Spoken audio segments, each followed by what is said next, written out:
আমরা চাইছি কি যে মনে করো ওষুধপত্রে বা ডাক্তার যেটা মেডিকেল রিলিফ বলা হয় সেটা এই মুহূর্তে প্রয়োজন পড়ছে না, ঠিক না? তো আমরা 2-4 দিন পরে আসবো, তখন হয়তো ছেলেদের জ্বর কাশি সর্দি বা এই হাজার সংক্রান্ত হয়তো চুলকানি ফুলকানি থাকলে এগুলো ওষুধ দেবো। আর এই মুহূর্তে আমরা চাইছি যে বাচ্চাদের মনে করুন হয়তো দুধ বিস্কিট খাওয়ানো, হ্যাঁ একটু দিলাম, এটা সাহায্যের ব্যাপার বুঝলেন না? কেন দাদা সবকে সন্তুষ্ট করা খুব কঠিন কাজ, তবে সবার পাশে মানুষের পাশে এসে একটু সাহায্য করা।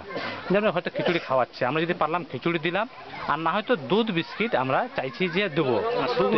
হ্যাঁ শুকনো না, দুধ মনে করি যদি আমরা গুঁড়োও দিলাম, গুলে যদি খাওয়ানো হলো হয়তো 200 গ্রাম বা 200 ml বা 150 ml করে মনে করুন যত বাচ্চা আছে সবাই খাওয়ানো। তারপরে বড়দের দরকার সবারই আছে, এখন ছেলেরা একটু আনন্দ পাবে, দুধ খেলাম বিস্কিট খেলাম, তারপরে আমাদেরকে বেঁচে গেলে বড়দেরও খাওয়ালাম।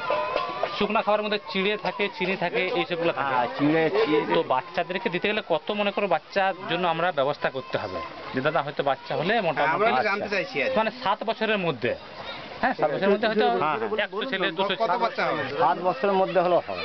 কত বাচ্চা হতে পারে? এই এলাকাতে হবে 200 ধরো,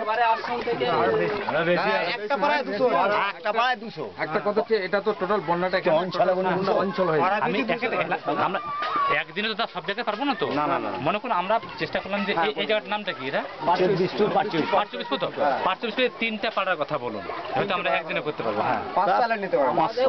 অঞ্চলটাতে বন্যাটা বেশি বেশি। হ্যাঁ দাদা মনে করুন আজকে আমরা এই এলাকাটা নেব, 500 ধরো বাচ্চা হবে। তিনটে পাড়ায় 5টা। আপনি প্রথম 3টে পাড়াকে দেবেন তাই তো, তারপরে দিলে পরেরটা যাবো, তারপরে যাবে তার 3টে পাড়া মোটামুটি কত ওই 5 থেকে 7 1 বছর থেকে 7 বছর পর্যন্ত যতগুলো বাচ্চা অনুমান বেশি হবে কারণ আমরা এলাকায় ঘুরছি তো, আমরা ওই তানসিবিলের মাল করছি। 4টে পাড়ায় 800 লোক হবে, 800 বাচ্চা হবে।